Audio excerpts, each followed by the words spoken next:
ये तमाम चीजें किस ओर इशारा कर रही हैं, और इन तमाम चीजों के बीच में अगर इन परिस्थितियों में, कांग्रेस की इन परिस्थितियों के बीच में अगर तमिलनाडु के अंदर इस तरीके का नेता अगर छोड़कर जाता है जो पहले कैबिनेट में मंत्री रह चुका है यूपीए के शासनकाल के दौरान, तो कितना बड़ा झटका माना जाए? देखिए सुमित जी, राजनीति कांग्रेस में जो मैं बता दूं कि आयाराम और गयाराम की राजनीति तो पुराने समय से जब से कांग्रेस बनी है तभी से चलती रही है। और आज की जो विषय है, जिस तरह से आप दिग्विजय का बयान लो या आपने तमिलनाडु का जिक्र किया, तो प्रदेशों में अलग अलग इनके जो छत्रक कह सकते हैं या बहुत बड़े नेता हैं, वो समय समय पर कांग्रेस को छोड़ के जाते रहे हैं।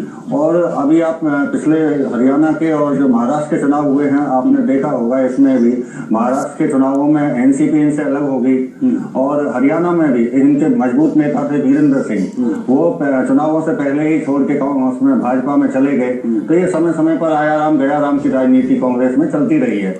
और रही बात आप जो राहुल गांधी के भ्रमण की बात दिग्विजय सिंह ने की है, तो भ्रमण तो पहले से करते रहे हैं। नहीं, एक पीरियड है क्या कांग्रेस की, अगर परिस्थितियों अगर इसमें पॉजिटिव फीडबैक में अगर हम देखें कांग्रेस के लिए, तो ये क्या एक पीरियड है जो कांग्रेस को इस पीरियड से गुजरना होगा, या सबसे मुश्किल समय में से एक कहा जाए? क्योंकि जो मैंने जिक्र यहाँ पर झारखंड के लिए भी किया, और परिस्थितियां महाराष्ट्र के अंदर भी एनसीपी के साथ यही देखने को मिली है, और जो साथी हैं वो भी छोड़कर जा रहे हैं। हरियाणा के अंदर वीरेंद्र सिंह छोड़कर चले गए। अब इन तमाम परिस्थितियों के बीच में इस पीरियड से कांग्रेस को गुजरना ही पड़ेगा, ये परिस्थितियां हैं क्या?